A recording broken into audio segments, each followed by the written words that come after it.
perkuliahan. Eh,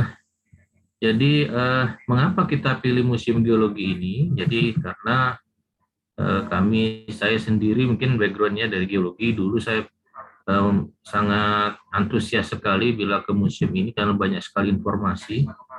Karena ini museum ini menurut saya sendiri pribadi ini mempunyai kaitan yang erat dengan dunia pendidikan ya. Jadi karena lembaga museum ini adalah lembaga yang turut berperan dalam meningkatkan sumber daya manusia, khususnya dalam bidang pendidikan. Jadi mungkin sebagai gambaran pada rekan-rekan dari Museum Geologi, jadi biasanya kami langsung datang ke museum membawa mahasiswa, namun di tahun ini, tahun 2021 ini, dengan adanya pandemi COVID-19 ini, juga aturan pemerintah, maka kegiatan ini hanya difokuskan ke Museum Geologi. Jadi karena Museum Geologi itu salah satu museum yang sudah bisa mensosialisasi melalui virtual daring ya dengan media aplikasi Zoom ini, dan juga terintegrasi juga dengan YouTube dan YouTube-nya Museum Geologi. Jadi buat anak-anak mahasiswa, jadi menjadi Museum Geologi ini setahu saya satu-satunya ya di Indonesia. Ada lagi kalau nggak salah di Tasik yang mungkin sama dengan ini. Jadi koleksinya itu sangat langka, ini mungkin nggak bisa ditemukan di tempat lain. Jadi banyak sekali kelebihan dari museum ini. Jadi kalau saya dulu kira-kira 2 tahun yang lalu saya ke sana, semoga belum berubah. Ini ada ruangan tentang kehidupan makhluk di bumi ini, evolusi manusia, evolusi hewan dan tumbuhan, dan juga perubahan kondisi bumi dari zaman ke zaman. Juga yang sangat menarik menurut saya itu ada koleksi mineral dan batuan di museum ini, banyak sekali, luar biasa. Juga ada ruangan lain, ruangan sumber daya geologi dan ruang bencana kalau saya tidak salah, mohon dikoreksi. Jadi sekali lagi saya ucapkan terima kasih kepada rekan-rekan dari Museum Geologi, juga tim dosen, asisten, dan seluruh panitia. Dengan segala keterbatasan, saya menyampaikan mohon maaf jika pelaksanaan ekskursi ini belum bisa memuaskan semua, khususnya peserta mahasiswa. Bagaimanapun kegiatan lapangan ini tidak bisa tergantikan dengan kegiatan daring. Hingga namun karena ketetapan yang Maha Kuasa, kita ada pandemi, kita nggak bisa ke sana. Namun suatu hari nanti, insya Allah, jika pandemi ini berakhir, insya Allah tahun depan kami akan langsung membawa mahasiswa ke Museum Geologi. Mungkin sekian dari saya cukup sambutan dari saya dan mengucapkan Alhamdulillah, maka kegiatan ekskursi PTKI mahasiswa Teknik Pertambangan tahun ajaran 2020-2021 saya nyatakan dibuka. Akhir kata, wabillahi taufiq wal hidayah. Wassalamualaikum warahmatullahi wabarakatuh. Saya kembalikan lagi ke... Ya, Waalaikumsalam warahmatullahi wabarakatuh. Terima kasih untuk Bapak Dr. Insinyur Irfan Marwansa, MIIPM atas sambutannya. Ya, betul sekali Pak. Jadi Museum Geologi ini satu-satunya museum geologi yang ada di Indonesia. Dan sedikit informasi sahabat Museum Geologi, bahwa gedung Museum Geologi ini dibangun pada tahun 1928. Pada saat itu masih dikuasai oleh Belanda, oleh Hindia Belanda. Dan gedung ini pada masa awal dibukanya, pada masa awal pembukaannya, namanya adalah Geologis Laboratorium, yang pada saat itu berfungsi sebagai laboratorium juga sebagai kantor. Seperti itu. Oke, tanpa berlama-lama lagi ya, sekarang kita langsung panggil Kak Wilda. Halo Kak Wilda, ini dia Kak Wilda. Selamat pagi Bapak Ibu dosen dan juga teman-teman mahasiswa dari Universitas Trisakti Jakarta. Perkenalkan, saya Wilda ini, saya bekerja di Museum Geologi sebagai penyelidik bumi. Begitu Kak Selena, jadi kita hari ini mau berkunjung ke dua ruangan ya? Betul, kita hari ini akan mengunjungi ruangan Geologi Indonesia dan ruangan Sumber Daya Geologi di lantai 2. Oke, ini dia Kak Wilda, cantik kan ya, sahabat Museum Geologi ya? Masih muda sudah jadi ahli geologi di Museum Geologi. Oke, jadi sedikit cerita juga nih sahabat Museum Geologi, kalau Museum Geologi ini punya berapa ruangan Kak Wilda? punya 4 ruangan 4 ya. ruang peragaan. Iya, di lantai 1 ini kita ada ruangan Geologi Indonesia yang pada kali ini akan kita kunjungi, juga ruangan Sejarah Kehidupan. Dan di lantai 2 ada apa aja Kak Wilda? Ada ruangan sumber daya geologi dan juga ruangan pemanfaatan dan bencana geologi. Iya, betul sekali. Tapi karena keterbatasan waktu ya Kak Wilda ya, jadi hanya- kita hanya akan mengunjungi 2 ruang peragaan saja. Tapi sebelum kita mulai nih, di belakang kita berdua ada yang nongkrong nih dari tadi, sahabat Museum Geologi, penasaran kan?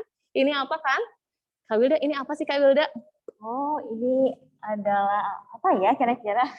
Jadi ini gajah Blora. Nah, ini merupakan ikon museum ya. Ikon Museum Geologi. Atau mungkin Ini fosil ya Kak ya? Fosil. Jadi ikon kedua di Bandung nggak lihat setelah jembatan layang Pasupati Wah, Gedung Sate ya. keren ya.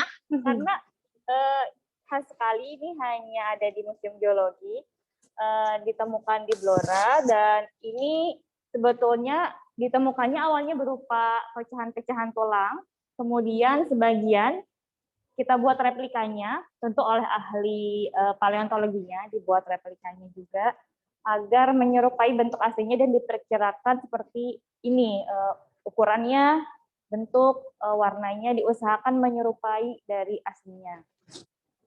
Oh, ini mungkin terlihat ya Kak Selena ada beberapa warna yang berbeda, yang ada rongga-rongganya ini asli dan sisanya merupakan replika. Gajah Blora ini nama latinnya Elephas hisudrindicus. Ini katanya nenek moyangnya gajah Asia yang ada di Indonesia saat ini ya Kak ya? Iya betul, secara penelitian para ahli seperti itu. Oh iya, oke.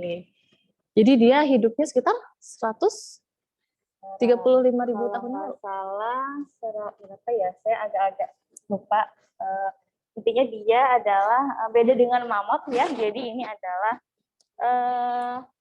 kelompok dari Elephas. Jadi ada Elephas, ada Stegodon, ada juga kalau mamut yang kita lihat di video itu beda lagi. Oh gitu. Ini hidupnya sekitar moyang Asia.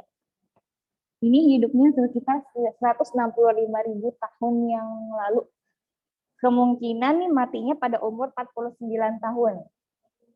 Wow, keren banget ya. Jadi ahli geologi bisa tahu ya, sampai betul. sejauh itu ya. Itu ada pelajarnya sendiri ya di Museum Geologi juga ada ahli yang khusus beliau mempelajari gajah. Namanya Pak Unggul Prasetyo. Beliau khusus mempelajari gajah-gajah di Asia dan sempat sekolah juga di Australia. Nah, gitu. Ini sebetulnya kalau saya di Museum Geologi lebih ke batuan dan mineral. Jadi untuk gajah ini ada lagi ahlinya. Jadi di Museum Geologi itu banyak lagi ahli-ahli ya. Ada ahlinya. Yang lebih spesifik ya. Ada ahli fosil moluska, ahli fosil yang besar-besar, juga ada yang vertebrata seperti itu. Oh, gitu. Nah, sahabat Museum Geologi yang nanti sudah lulus, barangkali ada yang pengen nih kerja di Museum Geologi, boleh nanti ikutan CPNS ya. Oke. Oke, sekarang kita langsung ke ruangan Geologi Indonesia ya. Yuk, ikuti terus. Nah, ini dia ruangan Geologi Indonesia yang berisi informasi tentang kegeologian Indonesia ya Kak Wilda ya. Ada struktur geologi Indonesia, juga ada batuan dan mineralnya. Umum banget ya ini semuanya.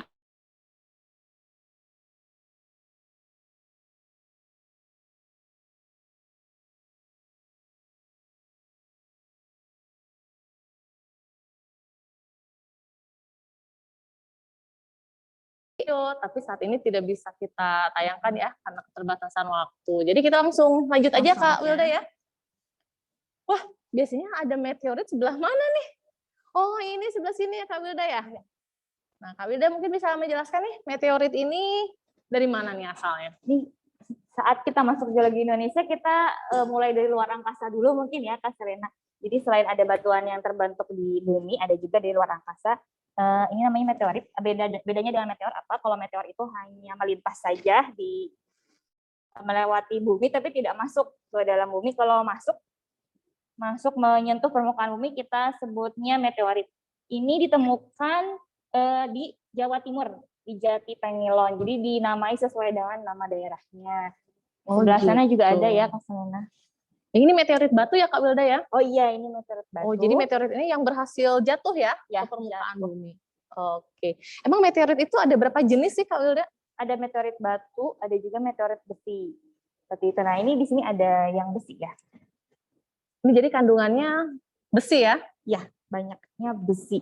Jadi secara berat jenis dia tentu berat sekali ya, karena Fe itu kan unsur Fe itu memiliki berat atom yang tinggi juga, dan juga dia diikuti oleh unsur-unsur lain, unsur-unsur logam lain, sehingga tentu sangat berat, dan saat menyentuh permukaan bumi, meteorit itu kan panas ya, Kak Iya. Selena. Saat jatuh itu dia memercikan api, berinteraksi sama permukaan yang disentuhnya, mengeluarkan cipratan-cipratan dan membeku cipratan-cipratan itu, kita sebut dengan tektit. Oh, ini ya tektit ya? Tektit. Nah, ini tektit, jadi pecahan-pecahan ini ya. Ini ada di Kalimantan, nomor 1 Kalimantan, ditemukannya. Oh, ini banyak ya ditemukannya Iya, di beberapa ada tempat di ya? luar negeri juga, Filipina, Vietnam. Jadi ini percikannya ya Kak Wilda ya? Betul. Oh, jadi ketika meteorit ini mau masuk bumi nih, sebelum masuk dia akan bergesekan dengan atmosfer ya Kak Wilda ya? Betul. Makanya dia terbakar seperti itu ya? Ya, Mungkin kurang lebih. terbakar. Oke, di sekarang kita lihat apa lagi nih Kak Wilda? Oh ya, di sini ada video apa nih? Ini setelah dari luar angkasa, Ya. kita langsung masuk saja ke bumi ya. Oke. Perlu ke globus. Sebelah sana? Globo Oke, dulu boleh. mungkin Globo ya. dulu ya. Ini kalau pengunjungnya anak-anak suka banget ini ya Iya, kayaknya. muter-muter ini biasanya nih. Kita bisa lihat namanya apa ya, aplikasi 3D yang bisa dipegang-pegang ini bumi. Pasti teman-teman dari teknik pertambangan sudah tahu ya, ini dasar ilmu bumi, bahwa kalau bumi kita belah seperti ini akan menunjukkan beberapa lapisan. Kalau secara garis besar kan kita ingatnya ada 3, lapisan luar, ini disebut kerak bumi atau litosfer. Kemudian ada juga lapisan yang kedua, astenosfer. Yang ketiga itu inti. Nah, tapi kalau secara lebih detailnya bisa juga sih dibagi lagi menjadi lapisan pertama, lapisan paling atas itu kerak bumi, di mana kita tinggal, di mana kita bisa melakukan pertambangan ya, di kerak bumi saja sebenarnya tipis sekali, antara 0 sampai 150 km. Kemudian lapisan keduanya adalah lapisan selubung atau disebut juga astenosfer. Dia sifatnya plastis seperti bubur ya, Kak Selena. Oh, jadi cair gitu ya? Cair tapi kental. Jadi cairnya bukan seperti air. Iya, iya. Kental ya. Kemudian ada juga lapisan inti bumi. Inti bumi itu dibagi 2 lagi sebetulnya. Ada inti luar, ada inti dalam. Inti luarnya itu cair, liquid. Inti dalamnya itu padat lagi. Oh, gitu. ini padat lagi. Ya. Makanya saat dilakukan pengeboran itu tidak mungkin ya kita sampai dalam, itu tidak mungkin, paling kita hanya sampai kerak-keraknya saja. Ibaratnya telur tuh kita cuma sampai kulitnya saja. Jadi sampai kuning telurnya itu sulit, karena metode geofisika pun tidak bisa menembus, ada beberapa gelombang yang tidak bisa menembus lapisan-lapisan bumi gitu. Jadi harus digabung nih antara metode-metode lainnya untuk mengetahui apa saja sih gitu bumi ini dari luar sampai ke dalam, apa saja. Wah, keren banget ya. Ternyata bumi kita itu menyimpan banyak misteri di dalamnya ya. Jauh banget untuk sampai ke inti bumi ya. Oke. Ada lagi yang ingin disampaikan? Kita langsung aja ya. Video yang menunjukkan ilustrasi apa saja sih yang ada di bumi. Ternyata bumi ini dalamnya tidak diam ya, Kak Selena. Dinamis ya. Dinamis. Jadi astenosfernya ini karena dia tadi kental, di dalam astenosfer itu ada gerakan yang disebut arus konveksi karena dia sangat panas. Arus konveksi ini berputar seperti arus air ya, kalau kita mau masak air. Nah, di situ di atasnya ada kerak-kerak yang tadi kita sebut litosfer. Kita bisa juga sebut juga kerak bumi. Ada 2 kerak di bumi, ada kerak benua dan juga ada kerak samudra. Oh, ini kerak samudra ya. Jadi betul. Kerak samudra itu lebih padat ya, lebih berat. Ya, karena dia mengandungnya Fe dan Mg. Oh, Unsurnya lebih berat atomnya, masih jenis atomnya. Kalau kerak benua tuh silika dan aluminium, jadi lebih ringan. Nah, kerak ini bergerak di atas permukaan bumi. Kenapa? Karena di bawahnya itu ada arus konveksi. ini ya, yang warna Ya. putih ini ya Kak ya? Jadi dia bisa membuat satu kerak bertemu dengan kerak lain ataupun saling menjauh. Nah, inilah yang membuat ternyata bumi itu tidak tetap ya permukaannya bisa ada gunung meletus nantinya, bisa ada gempa, bisa ada tsunami dan lain-lain. Itu awal mulanya semua berasal dari ulahnya si arus konveksi Arus ini konveksi gitu. ini ya, Tanah yang sari ini. menyebabkan adanya tenaga tektonik Berbagai ya. tenaga tektonik bisa macam-macam nanti di yang terjadi di permukaan buminya dan di Oke. bawahnya seperti ini. Kita lihat saja langsung di Oke. gambar 2 dimensinya ya. Ini ya Kak ya? Iya. Jadi mungkin teman-teman sudah belajar ada 3 macam pergerakan lempeng. Ada saling bertemu, yaitu konvergen. Contohnya adalah ini kerak benua dan kerak samudera bertemu. Karena kerak samudera lebih berat, dia akan menunjam atau masuk ke bawah kerak benua. Tapi kalau dua-duanya adalah kerak benua, sama-sama beratnya sama, dia akan tumbukan. Nah, tumbukan ini akan menghasilkan pegunungan yang memanjang antara lempeng benua dengan benua. Bisa juga arus konveksi tadi menyebabkan lempeng saling menjauh. Nah, di bawahnya itu ada aliran panas konveksi yang kita sebut divergen, saling menjauh. Ini kalau keluar magmanya dari astenosfer karena dia dari astenosfer itu sifatnya lebih basah, nantinya juga batuan-batuan di permukaan buminya sifatnya akan lebih basah. Beda dengan yang lempeng benua tadi, kalau bertemukan dua-duanya akan menghasilkan sifat-sifat batuan yang lebih asam sampai intermediate. Kalau transform itu lempengnya saling berpapasan juga bisa. Itu semuanya adalah tektonik yang terjadi di seluruh bumi ini. Begitu rasanya. Oh gitu. Nah, Jadi ya lanjutkan. Nah, saya tambahkan dulu. Ini contoh yang lempeng yang bertemu secara konvergen atau bertemu antara kerak benua dan kerak samudera, menghasilkan gunung api komposit. Nah, gunung api ini itu akan berbeda-beda secara unsur kimiawi atau sifatnya.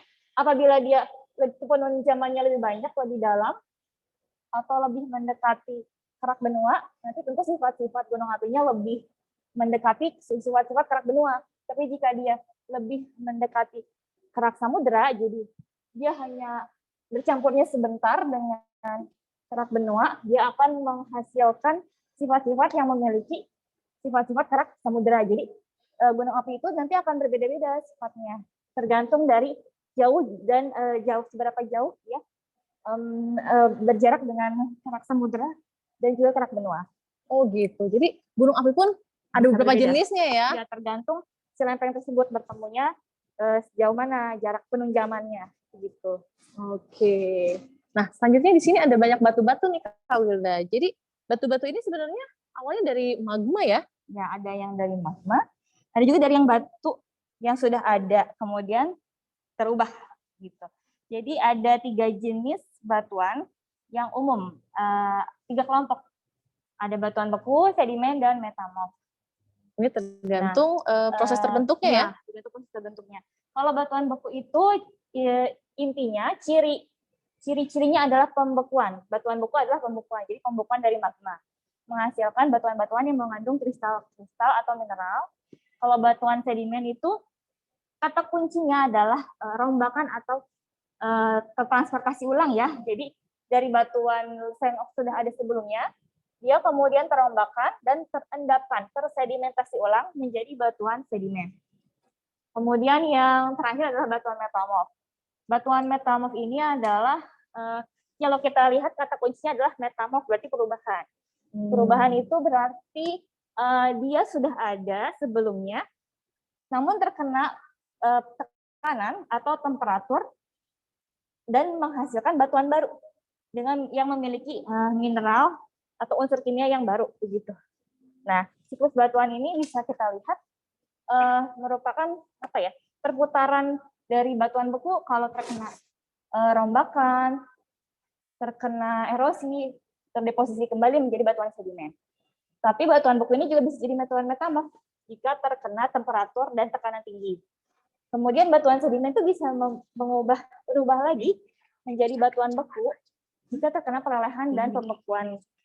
Begitu juga dengan batuan metamorf, dia bisa kembali lagi menjadi batuan beku jika mengalami perelehan dan pembekuan lagi. Begitu. Oke, jadi itu dia siklus batuan ya. Wow, jadi batuan juga ternyata kalau Selena sih lihatnya sih sekilas semua batuan itu sama, ternyata macam-macam ya, ada berbagai jenisnya.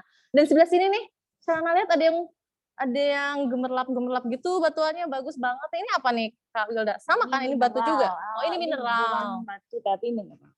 Jadi mineral itu adalah bagian yang membentuk batuan nantinya. Jadi batuan itu bisa terbentuk dari satu mineral atau bisa dari lebih dari satu mineral. Mineral ini, jadi ini mineralnya yang ukurannya besar ya? Ya, ini yang ukuran besar. Ini yang di-display di Museum Geologi itu yang mempunyai penampilan yang menarik ya, Kak Selena. Sebetulnya banyak sekali mineral-mineral di Indonesia maupun di Museum Geologi sendiri. Tapi yang ditampilkan di sini tentu yang memiliki unik ya, warnanya bagus, kilapnya bagus gitu, dan ukurannya besar sehingga bisa dinikmati para pengunjung. Oke. Nanti dibahas mungkin di ruang sumber daya geologi ya, apa betul. itu mineral. Selanjutnya ya. Dan pengelompokannya juga ada. Iya. Sekarang Kak Wilda sambil jalan nih, Selena pengen liatin ke sahabat Museum Geologi. Di belakang ini kita punya mineral ya. Mineralnya ukurannya besar sekali. Ya, kita lihat ya.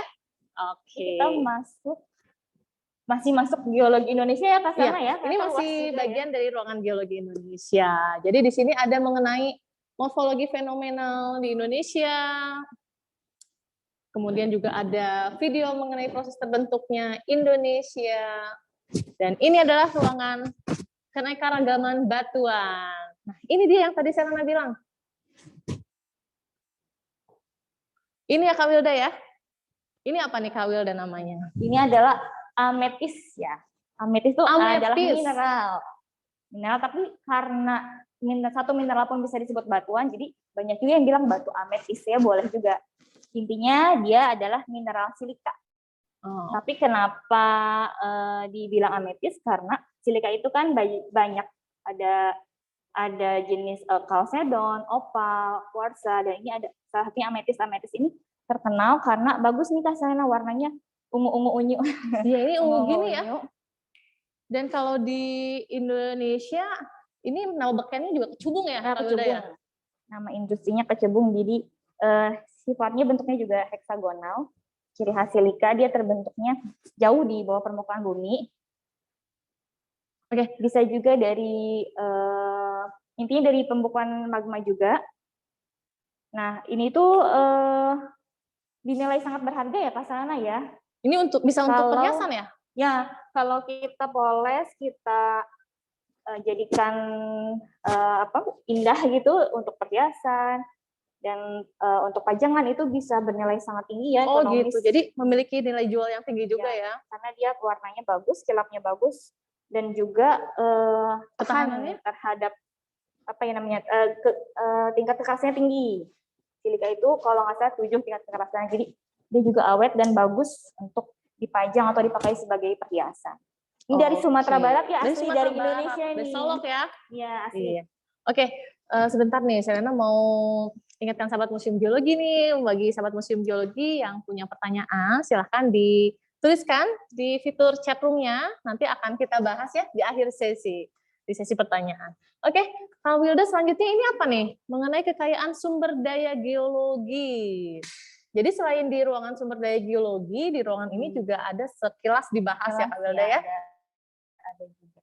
Ini menunjukkan peta geologi Indonesia, jadi dari Sumatera sampai Irian ada banyak berbagai macam sumber daya geologi. Ini sebagai contoh di Riau, di Minas kita memiliki lapangan migas. Kemudian ada tambang batu bara juga di Sumatera Selatan. Kak Wilda, ini apa nih yang di bawah nih? Ini biji-bijian gitu. Oh iya, ini biji. Biji semangka, biji apa itu, biji jeruk? Ini biji ya, bukan biji tapi biji. Oh biji ada ya ini H-nya. namanya. Oh ada H-nya, oke. Ada batu bara, ini ada di pasti udah tahu ya di Kalimantan banyaknya. Kemudian nikel ini aslinya batunya seperti ini dulu sebelum dia diekstrak untuk diambil nikelnya. Oke. Ada urat kuarsa tapi mungkin tidak terlalu terlihat jelas ya di kamera ini. Urat kuarsa yang berwarna putihnya, urat kuarsa. Selanjutnya ada Kemudian ada kayak gini dulu ya. Koper, ya, ini juga sebelum diekstraknya. Ini dari Nusa Tenggara Barat.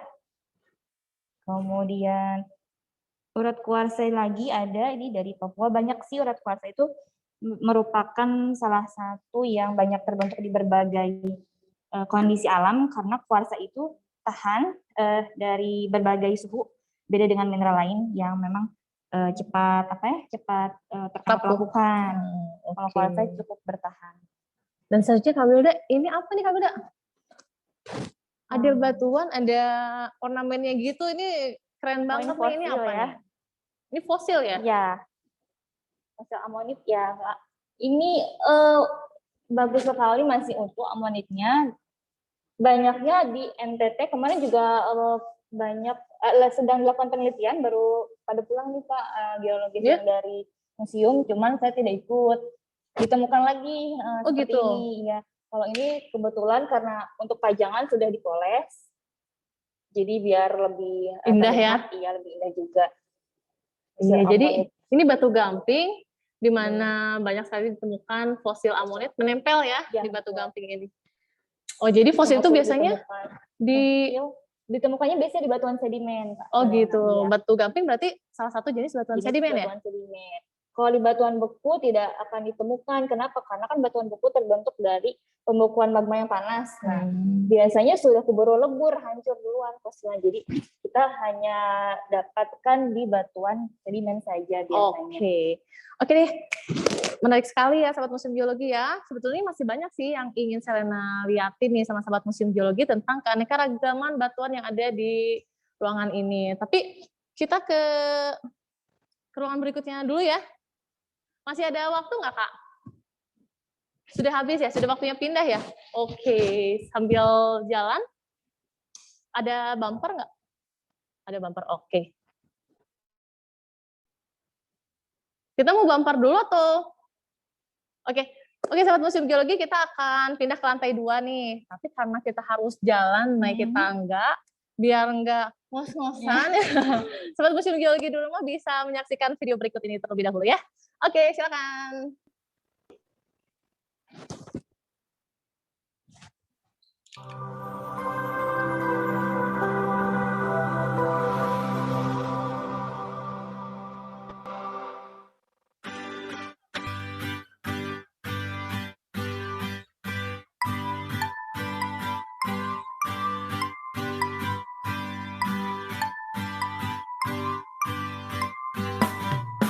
Anak bangsa janganlah malas, tuntut ilmu dengan gembira, berprestasi harapan kita, jadilah bangsa yang berguna.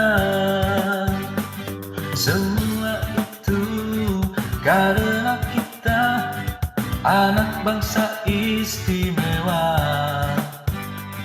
Tetap semangat dan terus berkarya demi masa depan bersama. Merdeka belajar tenangkan hati, berprestasi adalah bukti, konservasi potensi bumi bersama Museum Geologi.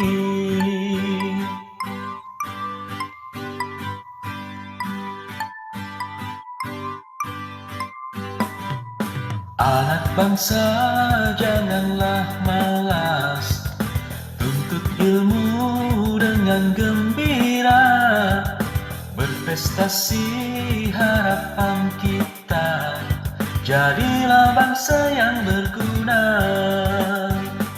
Semua itu karena kita anak bangsa istimewa.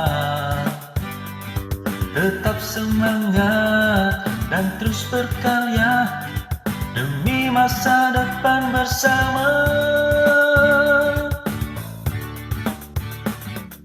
Merdeka belajar tenangkan hati, berprestasi adalah bukti, konservasi potensi bumi bersama Museum Geologi.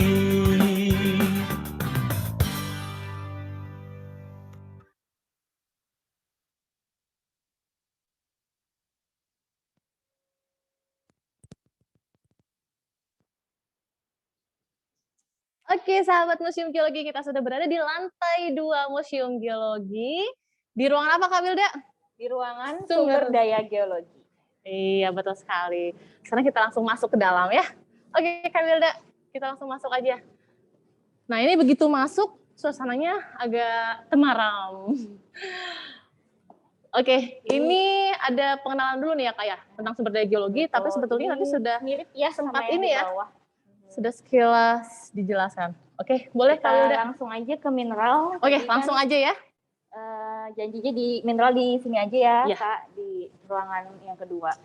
Jadi tadi mineral, apa sih itu mineral? Mineral itu adalah suatu bahan padatan yang bersifat anorganik dan juga terbentuk secara alami. Mineral ini harus memiliki struktur kristal tertentu agar dia bisa disebut sebagai mineral. Jadi yang disebut mineral itu harus punya 4 atau 5 ciri. Yang pertama adalah dia padat, jadi bukan cair dan juga bukan gas. Kedua, dia juga anorganik, tidak dari makhluk hidup. Dan yang ketiga juga dia bersifat secara alamiah, bukan dibuat oleh manusia. Jika misalkan dibuat oleh manusia seperti baja, itu bukan disebut mineral. Dan yang keempat, dia mempunyai struktur kristal yang tertentu. Dan yang kelima, dia memiliki komposisi kimia tertentu. Seperti misalnya garam, kita sebutnya mineral halid, dia mempunyai komposisi NaCl. NaCl itu komposisinya, struktur kristalnya tertentu juga, Na dan Cl-nya berikatan. Seperti di pelajaran kimia, membentuknya itu khas. Seperti itu Kak Selena. Oke. Kita langsung ke penggolongan mineral ya. Ya. Ada apa aja nih Kak Wilda penggolongan mineral? Oh, Ini ada. mineral logam dulu ya? Ya, ada mineral logam, ada mineral non logam. Kalau mineral logam seperti yang sering kita dengar itu ada besi, galena, magnetit, kalkopirit, termasuk emas yang banyak dicari ya.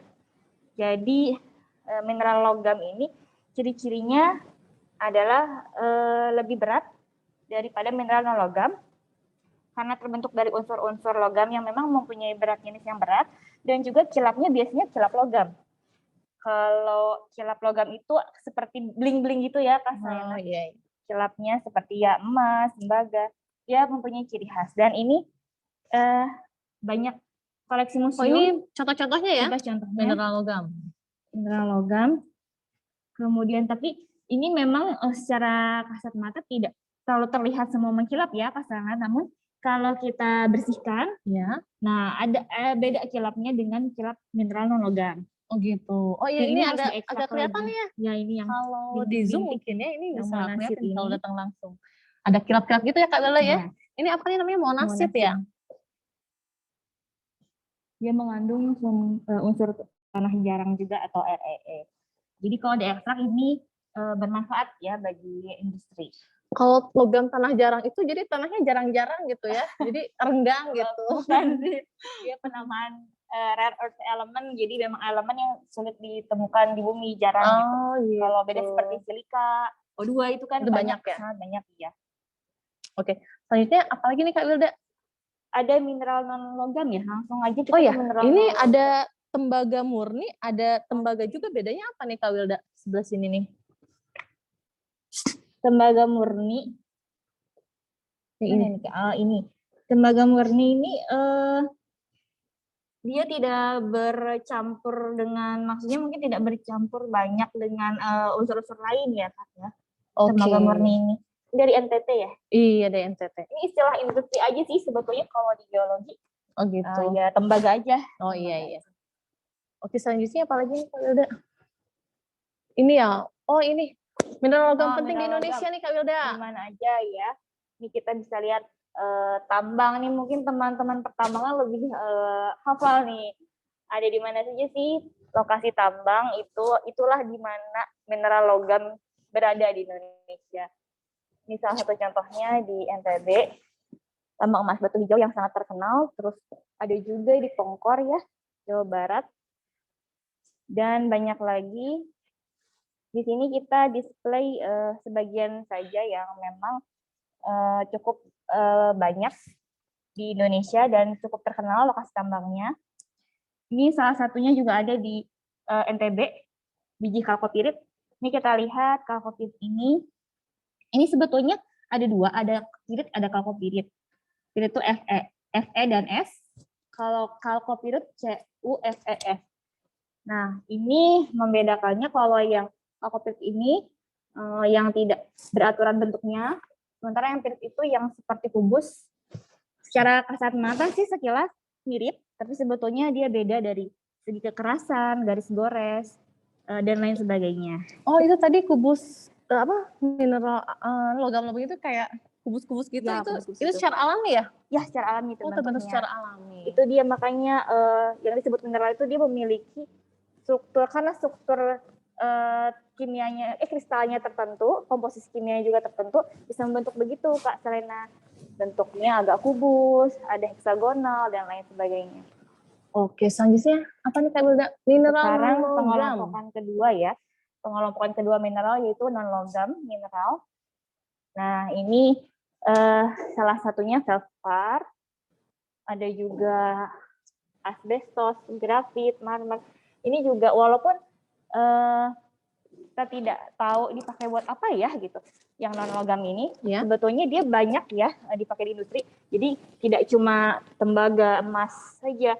Seperti misalnya grafit ini bisa jadi bahan pensil yang hitam-hitamnya gitu ya? Ya, kemudian marmer itu bisa untuk lantai, asbes juga, belerang juga. Belerang gitu ya, tahu sangat terkenal ya, bahkan bisa untuk Kosmetik ya, iya. betul. Yang ini nih gipsum ini keren banget ya Kak Wilda ya. Ini gipsum bisa dipakai untuk perhiasan juga nggak Kak Wilda? Gipsum ini sebetulnya kekerasannya rendah ya, jadi kalau kita bentuk dia mudah rapuh, hancur. Oh gitu. Sebetulnya ya lebih bagus kalau dari kelompok silika seperti tadi ametis, quartz, itu opal, kalsedon itu lebih tahan untuk dibentuk. Oh iya, jadi tidak semua semua mineral atau batuan ini cocok digunakan untuk perhiasan ya? Ini contoh-contohnya ada kolinit, Oh iya, mineral ngomong-ngomong lempung. soal perhiasan nih, Nah, Kak Wilda, di ini. sini ada batu mulia nih. Oke nih sahabat Museum Geologi, kita bisa beralih ke corner berikutnya, yaitu corner batu mulia atau gemstone ya Kak Wilda ya. Batu mulia. Batu mulia itu apa sih Kak Wilda? Batu mulia itu apa ya?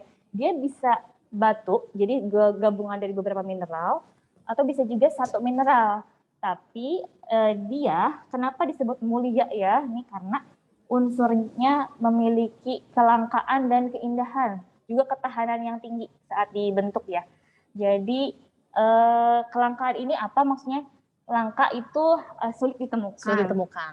Atau sulit pengambilnya, proses pengambilannya. Tidak mudah ya? Ya, tidak mudah. Keindahan itu ya berarti indah. Biasanya memiliki kilap yang bagus, tapi kilap ini juga terkadang kalau dilihat secara kasat mata ya, kadang belum terlihat. Suatu batuan itu adalah batu mulia. Kenapa? Karena saat kita temukan di alam, dia kan tercampur ya, luarnya itu lapuk bagian luarnya. Padahal saat kita belah itu, Kak Selena, wow langsung terlihat bling-bling, kilap-kilap. Kilonya langsung kelihatan ya. Oh iya. Jadi ketika mungkin berada di alam itu mungkin ketutup sama lapisan luarnya ya? Ya, lapisan tanah lapuk ataupun memang permukaan luarnya memang sudah sedikit warnanya tidak kilap lagi, agak kecoklatan. Padahal kalau kita buka isinya, kita lihat itu masih sangat bagus. Wow. Nah, itu sangat indah. Jadi kita juga bisa bentuk untuk perhiasan dan lain-lain, makanya disebut batu mulia. Dan gitu. nilai ekonominya jadi tinggi karena itu. Oh iya ya. Jadi ini juga terbentuk secara alami ya Kak Wilda ya? Ya betul. Ini Nah, bentuknya heksagonal nih. Jadi segi 6 Jadi ini bidangnya. betul-betul ditemukan di alamnya itu sudah seperti ini Iya. bentuknya ya? Nah, coba kita lihat bawahnya nih ke Ya, sana. kayak batu Itu kan biasa masih aja batu ya? biasa ya. Iya, Nah, tapi betul. saat kita buka. Nah, itu karena dia prosesnya itu dia mengisi rongga-rongga di batuan awalnya. Dan, ada yang mengisi mineral-mineral, pengkayaan mineral terisi lama-lama terbentuk secara sempurna bagus. Sementara yang bagian luarnya itu tidak gitu Kak. Nah, Oke. jadi karena terekspos dengan ini ya luar, terekspos dengan udara luar. Jadi di dalamnya yang terbentuk. Nah, ini warnanya tadi bagus sekali ya, warna orange. Dan tadi saya lihat di bawah juga di ruangan geologi Indonesia itu warna-warni ya. Nah, yang ingin saya tanyakan apa nih Kak Wilda yang membuat batu mulia ini berwarna-warni? Nah, batu mulia Karena apa ini sih? sebetulnya kalau kita bicara tentang mineral, mineral itu memiliki warna yang berbeda-beda. Pertama karena dia bidangnya beda-beda. Struktur, balik lagi ke struktur kristal dan komposisi kimia yang berbeda. Jadi saat cahaya itu menembus ke suatu mineral, dia akan merefleksikannya beda-beda tergantung bidang-bidang yang terbentuk itu. Jadi kita tangkap oleh mata kita berbeda juga warnanya. Dan yang kedua tergantung dari pengotor yang mengikuti si mineral tersebut, pengotor atau unsur yang ada. Jadi misalnya unsurnya ada besinya, ada jadi dia akan berwarna agak-agak gelap gitu dan lain sebagainya gitu Kak. Oh Selena. gitu. Jadi sebetulnya beda-beda itu pertamanya memang mineral pun beda-beda karena yaitu refraksi dari cahaya berbeda. Oh iya.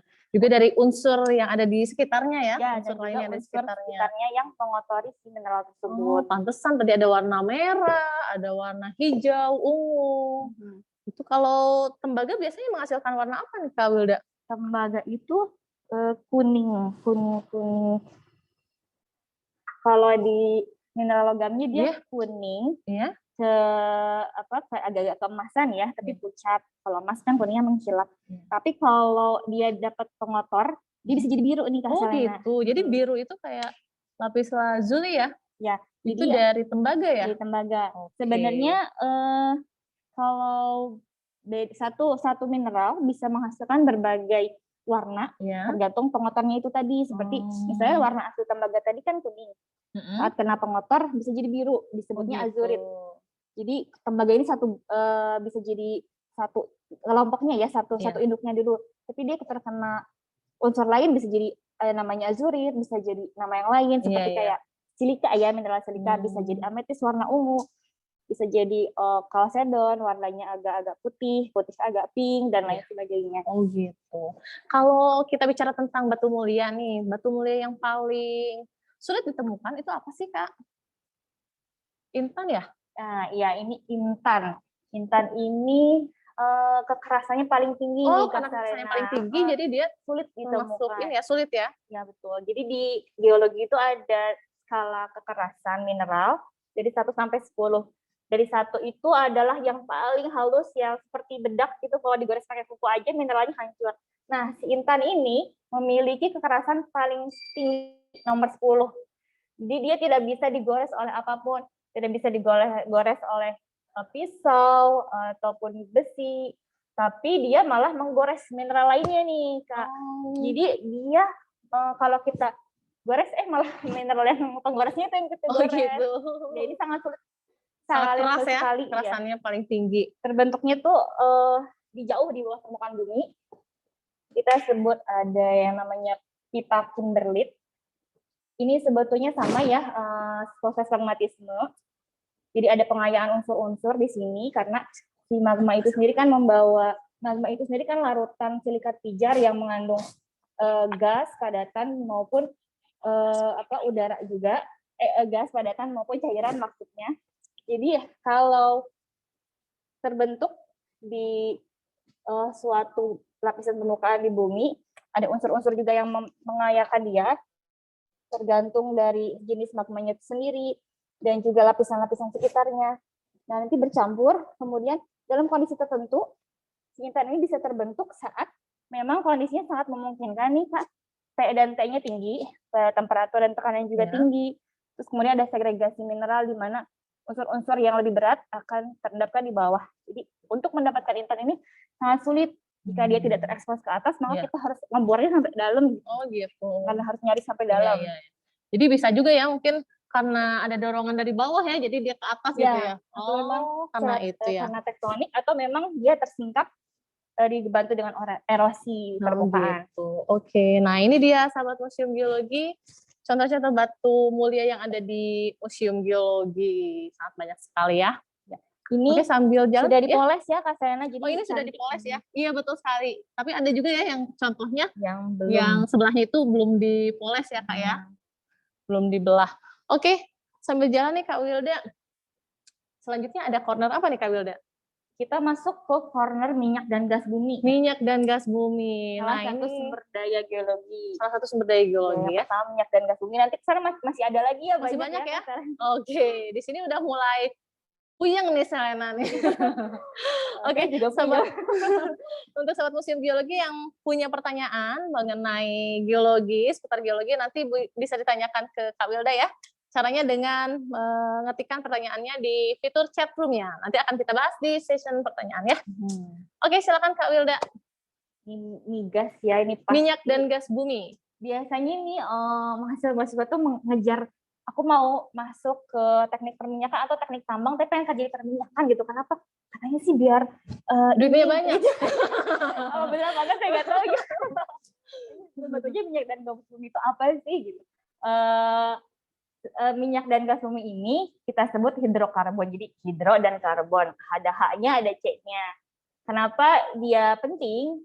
Ya karena dia bisa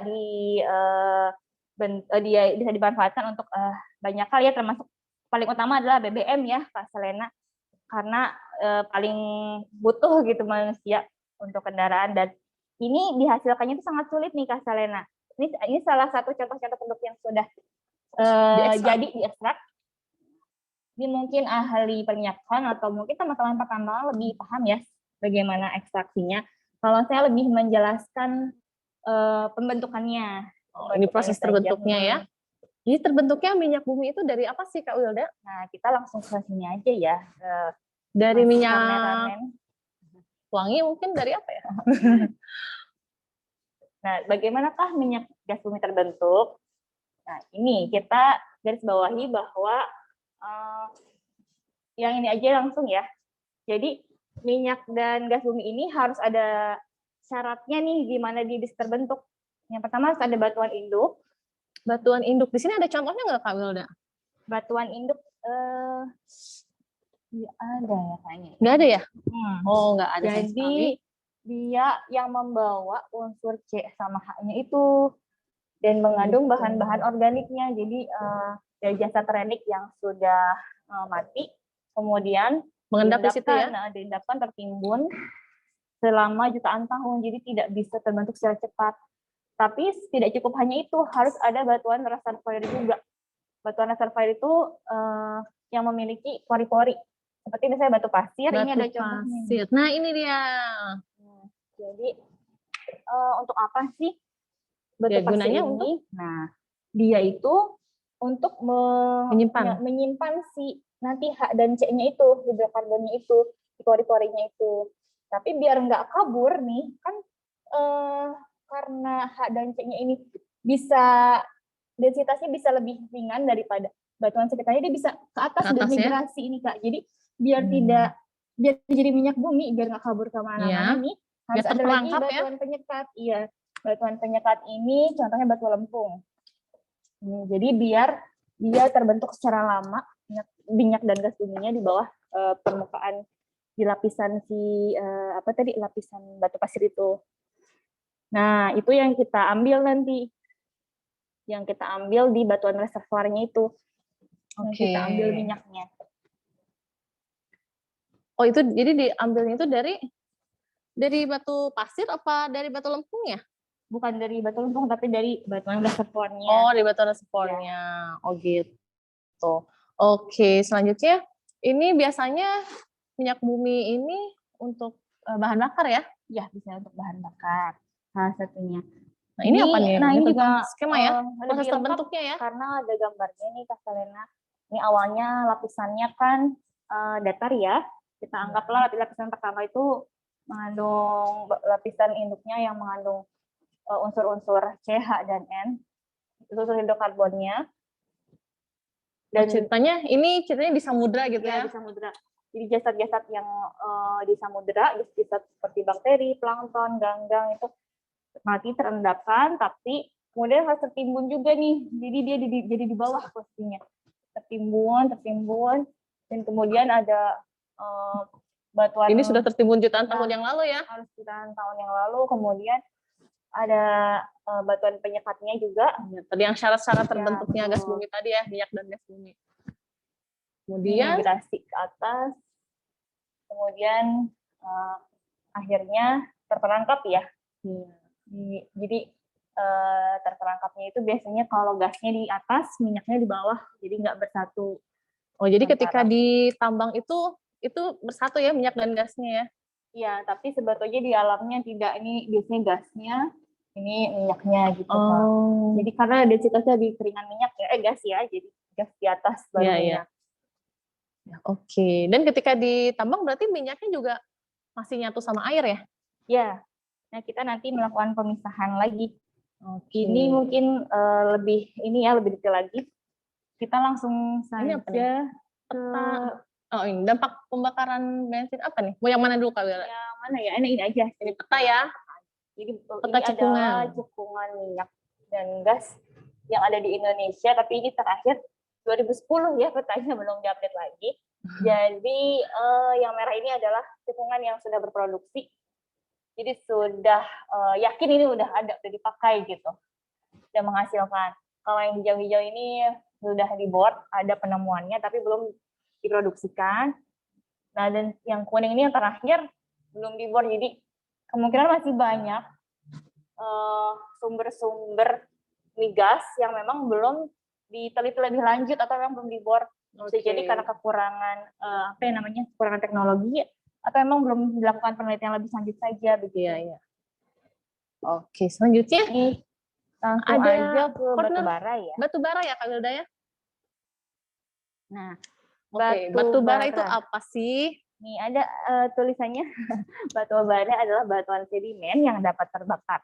Nah, kalau ini terbentuk dari endapan organik, tapi sisa-sisa tumbuhan. Kalau tadi kan jasad rendik mungkin ya. kayak gini ya?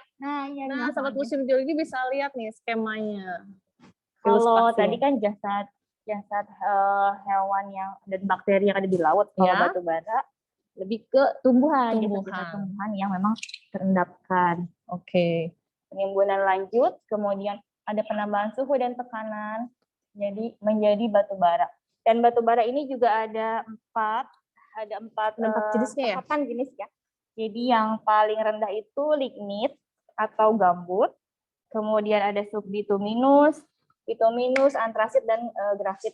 Jadi yang semakin dia terkena tekanan dan temperatur tinggi, dia akan menjadi batu bara yang sangat baik, yang mempunyai kilap yang bagus dan nilai kalorinya tinggi. Itu yang memang diambil untuk bahan bakar yang paling ekonomis ya. Yang grafit ini. Tapi yang lain juga bisa sih diambil sebetulnya. Ini apa nih? Nah, Selena punya ini nih untuk angkat beban dulu lumayan ya. Ini apa nih Kak Wilda? Ini adalah briket ya. Jadi yang sudah dicetak ya Kak ya. Oh iya, ini batu baranya. Ini briket ya?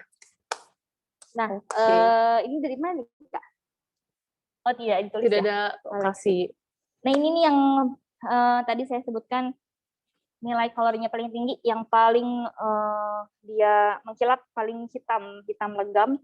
Ini jenis bituminus, dan kalau lebih rendah lagi ini subbituminus. Jadi terlihatnya lebih tidak semengkilap yang bituminus. Oh iya betul. Ini kilapnya enggak seperti ini ya? Jadi lebih matang lagi. Ibaratnya kalau kita goreng ayam tuh lebih kuning gitu. Oh gitu. lebih kemasan ya. Iya, gitu. Iya. Semakin lama digoreng. Nah ini juga sama di bawah permukaan bumi. Kalau semakin kena tekanan dan temperatur tinggi akan semakin matang juga. Oh gitu. Mungkin ini yang lebih matang ya kalau ada lagi. Setelah bituminus Ada lagi nih paling tingginya adalah antrasit. Jadi sobat museum geologi bisa lihat nggak ini nih, ada kilo-kilo gitu ya Iya. kalau kita lihat langsung di sini. Oh ini jadi ini antrasit ya. Antrasit. Tapi ini kalau dibakar udah bisa ini nggak? Ini tetap harus diolah lagi ya. Oh gitu. Diekstrak lagi. Oke. Selanjutnya kita lanjut yuk ke berikutnya. Kita ke panas bumi Panas ya. bumi. Panas bumi ini ya energi yang terbarukan ya. Betul. Di Indonesia sendiri kalau tidak salah sumber panas buminya cadangannya 40% dunia ya kalau tidak salah. Wow, Iya, jadi kaya banget kaya Indonesia. banget. Hanya sayangnya memang belum dieksploitasi secara maksimal. Tapi cadangannya ini banyak sekali di Indonesia. Jadi Indonesia patut bersyukur ya memiliki banyak sekali sumber daya geologi. Nah, kalau panas bumi ini pemanfaatannya untuk pembangkit listrik ya. Pembangkit listrik. Dan gimana sih caranya? Nah, balik lagi nih ke magma. Jadi dari magma di bawah permukaan bumi kan panas ya Kak Selena. Iya. Dia memanaskan air permukaan, air tanah dari bawah permukaan. Dan air itu kemudian kita ambil. Ada gasnya, uapnya, ada juga airnya kita ambil. Itulah yang nanti dijadikan pembangkit listrik. Ya. Nah, kenapa sih disebut terbarukan? Karena setelah dimanfaatkan itu biasanya ada uap-uap dinginnya, bisa mencair lagi jadi air, dan kita injeksikan lagi nih Kak Selena. Oh gitu. Ke bawah. Biar apa? Biar dipanasin lagi. Oh sama iya, si jadi magma. panasin ya, panasin Iya, secara alami. Ini bukan magmanya yang diambil ya, tapi air yang Airnya ya. dipanaskan oleh magma. Iya. Kemudian dia diambil. Setelah dingin tuh ada separator di sini. Kita injeksikan lagi nanti. Oh gitu. Betul. Jadi bisa muter terus nih. Iya. Atau mungkin juga dari air hujan ya yang masuk air ke hujan. bawah permukaan Bisa. tanah melalui rekahan ya. Oke, jadi gitu ya proses terbentuknya ya. Atau mungkin ini ya, di sebelah sini juga ada nih ilustrasinya yang lebih jelas nih Kak Wilda. Jadi biasanya sih kalau panas bumi itu kita ambilnya bukan di dekat puncaknya ya, tapi lebih ke kakinya ya, kaki gunungnya. Dia bisa lihat karena apa? Karena disitulah yang memang ada proses pemanasan dan juga di situ biasanya kita bisa mudah mengambil. Kenapa? Karena ada proses discharge, juga ada proses hujannya juga mesti terserap di paling bawah ya. Kemudian nanti bisa mengurangi juga efek-efek bencana dari pusat erupsinya gitu. Jadi kita ngambilnya malah bukan di dekat puncak, tapi malah ke arah kakinya. Iya, kaki gunungnya ya. Kaki gunungnya. Iya, jadi ini ilustrasinya ya Kak Wilda ya, proses terbentuknya panas bumi ini. Jadi bisa diilustrasikan seperti kita memanaskan air di dalam Oh iya, ini dalam kettle ya. Kettle. Jadi seperti minyak ya, tadi seperti ini gas harus ada batuan produk juga nih. Oh iya, biar merangkap menyekat menyekat ini uap ya, air reservoirnya ini yang membawa air dan uap. Seperti itu. Jadi yang kita ambil nih di pengeborannya, yang kita ambil di batuan reservoirnya naik ke atas. Oke, jadi air ini otomatis bakal panas ya. Air tanah ya. Air tanah akan panas karena dekat dengan sumber magma. Atau bisa juga batuan pembawa panasnya juga. Jadi panas ya, karena dekat magma. Ada yang disebut hot dry rock. Jadi memang batunya sendiri bisa menyimpan panas lama. Jadi memanaskan lagi air gitu. Jadi nggak harus selalu dekat dengan sumber panas lama juga bisa. Oh gitu. Ada macam-macam jenis-jenis geothermal memang. Iya. Selanjutnya apa nih Kak Wilda? Sumber daya air. Oke. Nah ini sumber daya air ini pemanfaatan air, tapi air dingin ya. Karena kalau yang tadi kan air panas, kalau ini air dingin buat keperluan kita sehari-hari. Nah ini ada proses hidrologi di sini tentunya. Jadi bagaimana sumber air itu di permukaan bumi mengalami penguapan, terus kemudian ada juga yang menyerap ke bawah tanah, terendapkan di dalam tanah, dan di situ yang kita ambil ya ada sumber artesis, ada sumber dangkal. Saya rasa ini sudah cukup menggambarkan Nah, setelah kena penguapan juga air tersebut bisa jatuh kembali nih Kak Selena. Iya. Jadi Jatuh hujan kembali ya? Jadi hujan. Nah, jadi ini juga termasuk bisa apa ya? Menguap. Maksudnya bisa jadi sumber daya yang bisa dengan cepat gitu. diinikan kembali, Iya. diperbarui asalkan kita menjaga zona sumbernya sama zona discharge-nya. Jadi jangan sampai semua lahan permukaan itu kita bangun perumahan semua sampai habis gitu, sampai tidak ada tanah yang bisa menyerap lagi air. Nanti kita kehabisan gitu. Air-air yang ada, air hujan nanti kebuang gitu aja gitu. Tidak ada proses di sini. Ya, run off. Yang harus kita jaga adalah itu lahan-lahan di atas sini sama di bawahnya, jangan sampai juga tetap dijaga iya, betul. ya. Jangan sampai juga kena banjir ya, karena kan pemanfaatan air ini kita harus perhatikan banget. Jangan sampai banjir, jangan sampai juga kekurangan kita. Iya, betul. Dan yang saya dengar kalau air segar, air itu memang banyak ya Kak Wilda ya. Tapi kalau cadangan air segar itu sudah mulai berkurang ya Kak Wilda ya? Apalagi di Bandung ya Kak Selena ya. Iya. Tanahnya sudah turun katanya. Sudah turun ya? Iya. Berapa menit lagi ya ini kakak-kakak? Masih 5 menit lagi. Oke, sahabat Museum Geologi, saya ingatkan kembali untuk sahabat Museum Geologi yang mau bertanya sama Kak Wilda, silahkan dituliskan pertanyaannya di fitur chat room-nya ya. Sebentar lagi, saat lagi kita akan membahas pertanyaan-pertanyaan dari sahabat Museum Geologi di sesi pertanyaan. Oke, sambil jalan ke sana nih, Selena juga mau mengajak terus sahabat Museum Geologi, bagi yang belum follow akun medsos Museum Geologi, silahkan di-follow dulu ya. Jangan lupa Instagramnya yaitu Geomuze, kemudian sahabat, ini Facebooknya apa ya Kak Wilda ya? Sahabat Museum Geologi ya? Ya, sahabat Museum Geologi. Jadi Selena ini belibet ya. Selanjutnya untuk channel YouTube Museum Geologi, yaitu Museum Geologi. Jadi untuk sahabat Museum Geologi yang kemarin-kemarin sempat ketinggalan sama kegiatan-kegiatan Museum Geologi yang seru itu, silahkan dilihat di YouTube channel Museum Geologi. Oke, kita langsung saja ya. Kak Wilda, mau ambil nafas dulu? Iya, boleh. Dari tadi ngomong terus soalnya ya. Agak kebiasaan pakai masker sambil ngomong keras. Jadi maaf kalau suaranya kalau bahasa Sundanya mah engap gitu. Iya. Ini dari siapa nih? Dari Adihya Muhammad. Pertanyaannya perihal pembahasan tentang logam tanah jarang. Faktor apa yang melatar belakanginya sehingga peristiwa pembentukan logam tanah jarang itu dapat terjadi?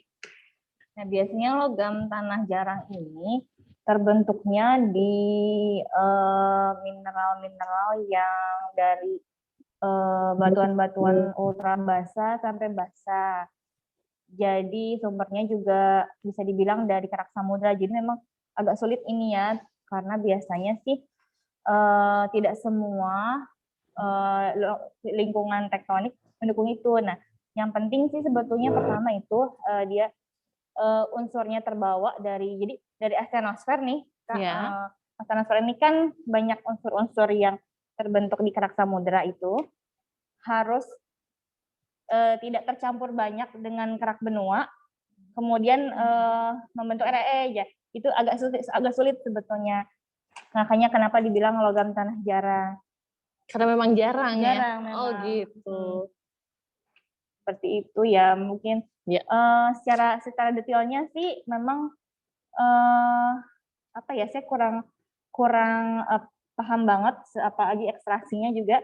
Tapi yang membuat faktor apa saja itu harus dari unsur-unsur ultra basah. Ultra basah itu kan kalau di geologi itu ada deret Bowen ya, jadi paling pertama di mana si magma itu masih sangat panas dan dia masih di bawah terbentuknya. Sementara kalau kita tinggal di permukaan bumi kan tentu kita menemukan yang sudah tercampur gitu, yang magmanya sudah ke atas melewati berbagai macam interaksi dengan sekitarnya, jadi agak sulit ditemukan gitu area itu. Dan dia biasanya sih dipakainya yang saya tahu paling terkenalnya ini area itu buat baterai handphone lithium. Oh gitu. Nah, itu dari REE. Untuk industri modern ya. Industri modern betul. Oke, selanjutnya untuk apa lagi nih? Apalagi ya? Untuk TV? Saya untuk TV, Untuk LCD TV mungkin ya bisa. Bisa betul, ya? Betul ya, TV-nya. Oke. Selanjutnya,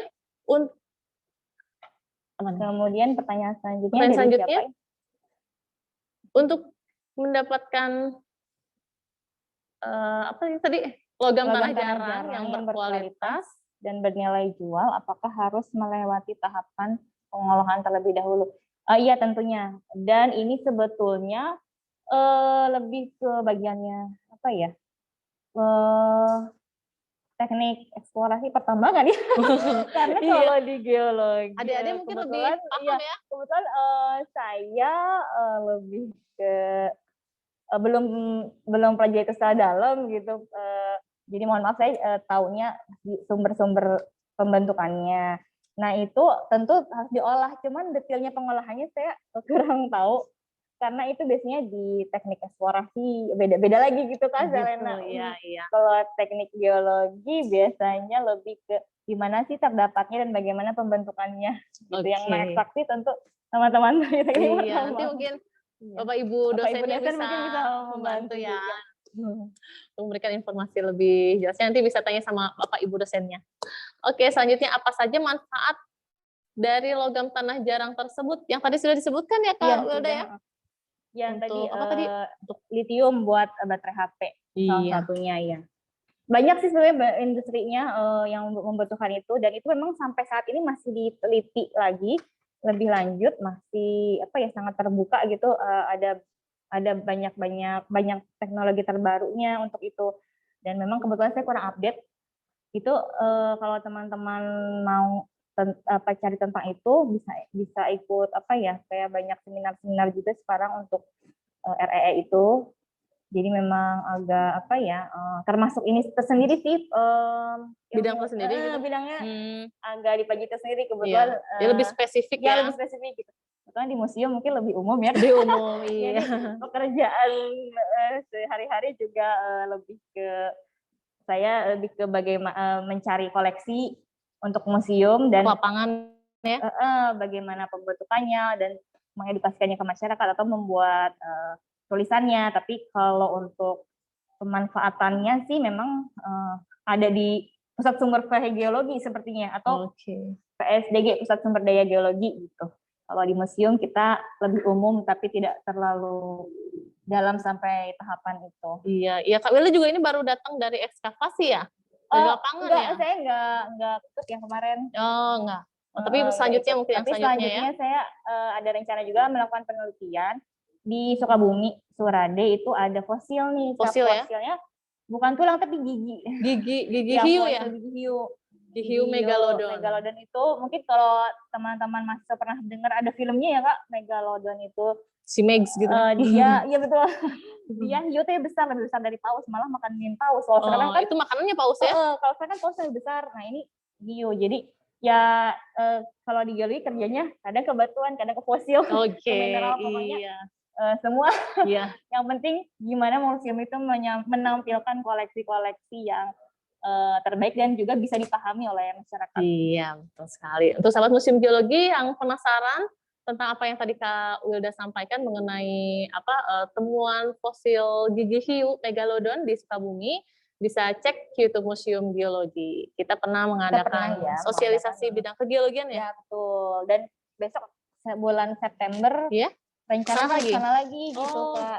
Akan digelar acara lagi di sana ya? Karena kan untuk melakukan suatu penelitian itu tidak cukup satu kali ya Kak. Jadi kita terus beberapa kali dilakukan untuk reconnaissance-nya juga. Terus siapa tahu kita juga menemukan lagi di lokasi lain yang sekitarnya. Itu kita bisa ekskavasi lagi. Yang untuk itu tentunya untuk mendapatkan informasi geologi yang detail, yang lebih dalam lagi ya. Dan itu juga dibutuhkan beberapa ahli ya, tidak hanya dari ahli batuan, ahli fosil, ada juga ahli stratigrafi. Sebaiknya didatangkan juga agar penelitiannya itu menyeluruh gitu. Iya. Ya, selanjutnya dari Vito Genius Buan. Batu mulia kenapa tidak semua batuan dipajang di Museum Geologi dan hanya memajang gambarnya saja? Tadi ada sebetulnya ya. Sebetulnya ada yang Cuma karena tadi dari kita Garut. buru-buru, Ya, seret-seret. betul. Tapi yang paling besar sih tadi yang ametis tadi Ametis ya. tadi yang di di ruangan bawah. Geologi Indonesia Ya, ya. yang di bawah. Ya. Nah, kalau kenapa tidak ditampilkan? Karena ya mungkin tadi Museum Geologi itu pengen semuanya ditampilkan ya. Karena sementara ruangannya terbatas. Terbatas sih. Jadi untuk mengakalinya kita menampilkan yang memang mewakili saja di ruang display. Nah, untuk sisanya itu sebenarnya masih banyak ya, Kak. Itu disimpan ya? Ada di ruangan storage. Kita punya 5 ruangan storage. Di bawah itu juga sebetulnya teman-teman bisa juga berkunjung ya. Kalau memang tidak pandemi sih, beberapa kali pernah ada juga datang mahasiswa untuk melihat storage langsung. Jadi banyak yang bisa kita lihat di dalam rak-rak itu tersusun, itu dibagi berdasarkan lembar peta geologi. Nah, di situ disimpan biar aman. Dan untuk koleksi yang khusus banget nih, Kak, yang benar-benar dijaga, kita juga punya satu ruang penyimpanan namanya ruang simpan khusus. Itu memang kuncinya pun hanya dipercayakan kepada ketua tamu. Oh gitu, nggak semua bisa akses ke situ ya?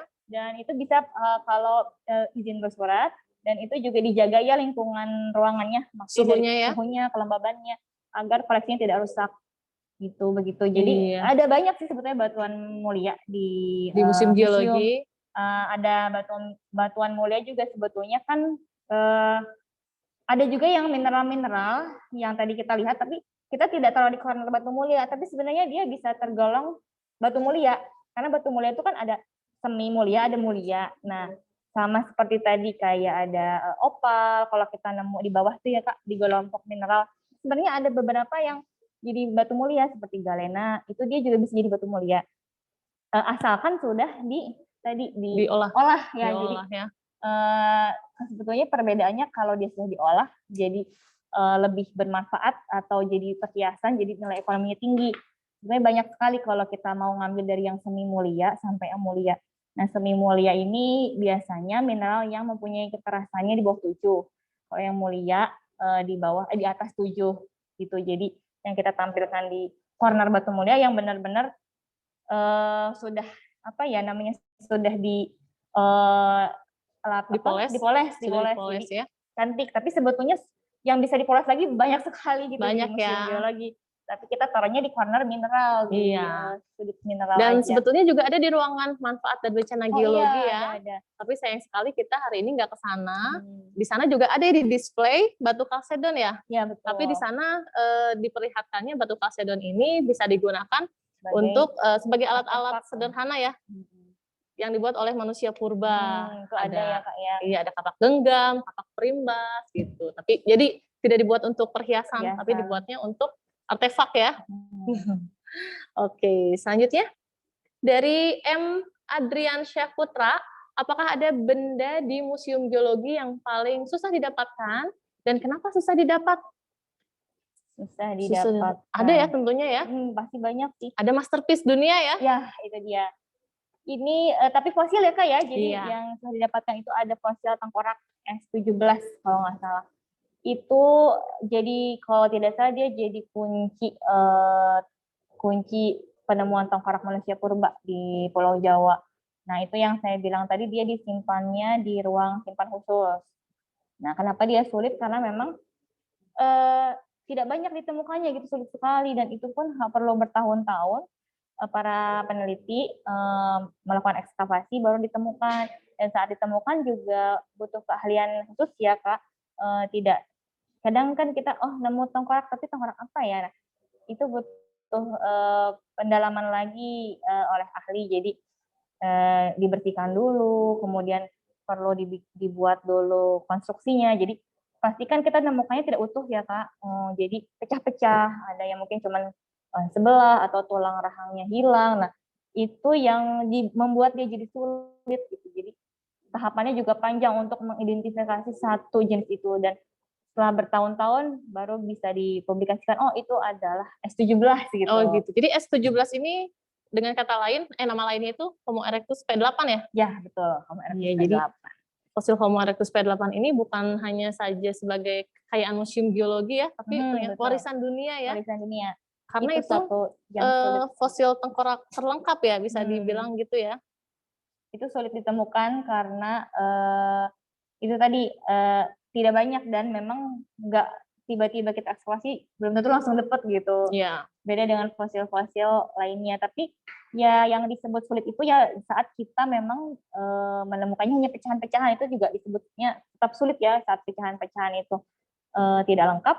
Nah, itu kita berusaha menemukan pecahan lainnya atau kita bikin rangka agar dia sempurna, baru kita bisa identifikasi apakah fosil tersebut gitu. Dan selain Homo erectus P8 tadi, ada beberapa juga sih, termasuk mungkin yang fosil gajah itu ya, Oh, Kak, fosil gajah. Fosil Stegodon juga ya? Fosil gajah juga termasuk salah satu yang bisa dibilang langka dan sulit gitu. Oke, selanjutnya dari Ana Selviana, pertanyaannya adalah apa yang dilakukan para peneliti atau ahli geologi untuk mengetahui bahwa nikel ternyata bisa dimanfaatkan untuk baterai? Apa yang dilakukan oleh peneliti? Ini Itu tentu harus diekstrak ya. Memang nikel itu memang maksudnya unsur bawaan nikelnya itu harus diketahui apakah dia membawa unsur-unsur lain atau cuma nikel saja. Nah, jika sudah diekstraksi kemudian ada unsur lain, itu juga maka bisa dimanfaatkan. Tapi memang untuk mengekstraksi ini juga kita kan perlu teknologi dan dana ya Kak. Jadi kadang kalau misalkan ternyata untuk teknologi dan dana yang dikeluarkan lebih besar daripada apa yang didapatkan gitu, ternyata unsurnya cuma sedikit atau berapa persen saja dibilang tidak ekonomis, kan berarti biasanya manusia sih meninggalkannya secara lagi daripada yang rugi lain. gitu. Jadi ya harus diteliti dari hasil ekstraksinya sih gitu. Tapi kalau biasanya sih dia membawa, tapi kalau sedikit membawa unsur yang bisa dimanfaatkan tadi, nah kalau sedikit ya biasanya sih skip Tinggalkan aja, lagi yang lainnya. nikel untuk manfaat lain gitu, bukan yang lithium tadi. Oke, ya itu dia. Selanjutnya dari Chelsea Trioktari, bagaimana proses minyak bumi bisa menghasilkan energi hingga bisa dijadikan BBM? Waduh, ini sebetulnya ini ya teknik perminyakan mungkin. Teknik perminyakan ya.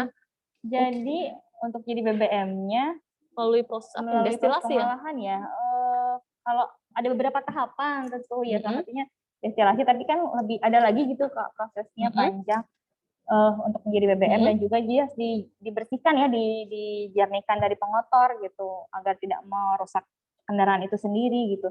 Istilah-istilahnya mohon maaf saya kurang tahu gitu, karena kan di geologi, karena background-nya juga teknik geologi, saya jadi saya lebih ke bagaimana dia migas itu terbentuk, dan juga di museum ini ada di mana saja sih gitu. Dan kita mengambil koleksinya mulai dari bahan mentahnya sampai yang sudah diproduksi ya kayak itu tentu memang untuk bahan edukasi masyarakat, tapi untuk detailnya prosesnya sampai jadi BBM-nya itu tidak ada di museum sih. Tidak dituliskan ya Kak Selena. Oke.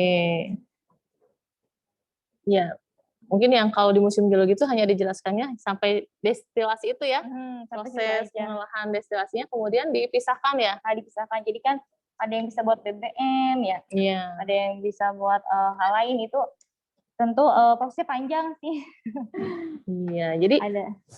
Iya, oke. Jadi setelah dipisahkan nanti ini ya. Juga kan. Iya. Jadi dari titik didihnya itu misalnya yang paling tinggi jadi apa gitu ya, terendah jadi apa gitu ya. Iya. Mungkin Kak Salma bisa bantu.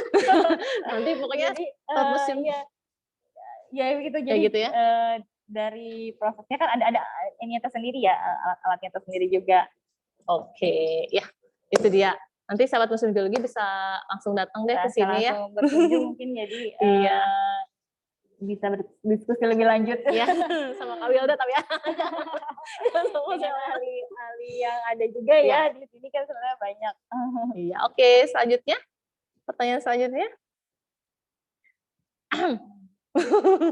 Iya, silakan yang masih punya pertanyaan bisa dituliskan di kolom chatnya ya.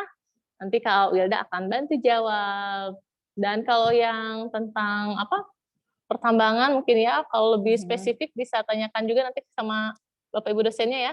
Iya, terus di sini sebetulnya banyak juga sih yang memang bisa apa ya, lebih mungkin bisa menjawab pertanyaan itu. Kebetulan kalau saya pekerjaannya di museum lebih ke petrologinya. Petrologinya, jadi kadang setelah di lapangan saya memeriksa petrografinya gitu Kak. Jadi dari bawah mikroskop batuan. Nah itu yang keahlian khususnya gitu. Oh iya, Kak Wilda ini di batuan ya? Iya, di batuan. Kalau untuk detail yang pemanfaatan, mohon maaf nih kalau ada kekurangannya. Nanti mungkin bisa ini ya dijawab melalui email juga mungkin bisa, ya. Nanti kita bisa teruskan ya ke para ahli yang lain. Oke, selanjutnya dari Violeta Apriani. Pertanyaannya adalah, bagaimana Museum Geologi merawat koleksi di dalam Museum Geologi ini? Tentunya dilakukan ini ya, perawatan secara berkala ya. Betul, jadi mungkin yang di ruang peragaannya ini ya, di ruang peragaan kita harus membersihkannya secara berkala ya Kak.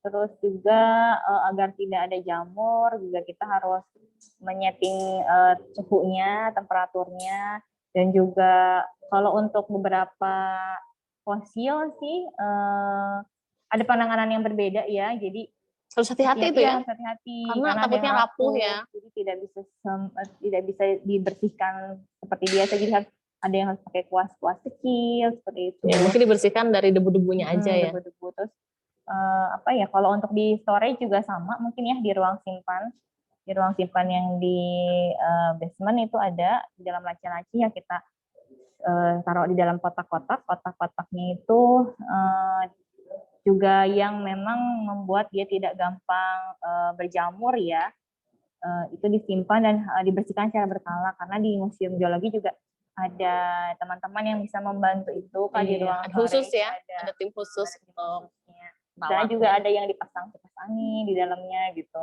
Jadi banyaklah cara perawatannya begitu. Oh iya, sahabat Museum Geologi, jadi ini sekedar informasi juga nih.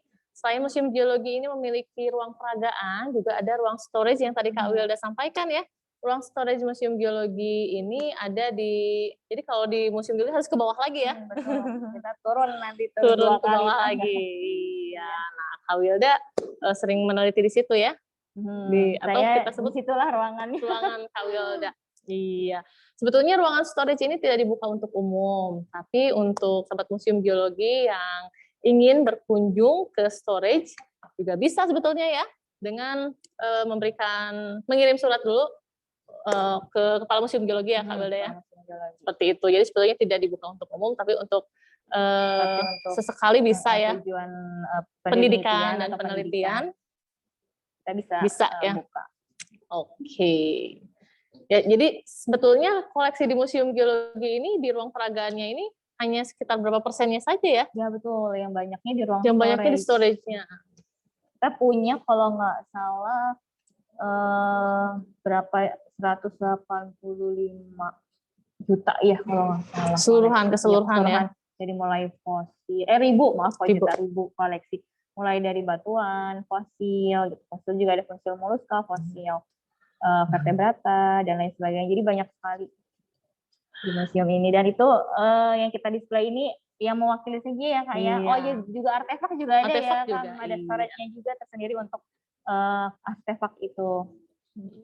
Jadi koleksinya sudah mulai dikumpulkan sejak zaman Belanda dulu ya. Betul, zaman Belanda. Hingga saat ini. Ada yang masih pakai bahasa Belanda bahkan keterangannya. Jadi kita tetap simpan, jaga itu, dan dipisahkan di storage khusus Belanda itu.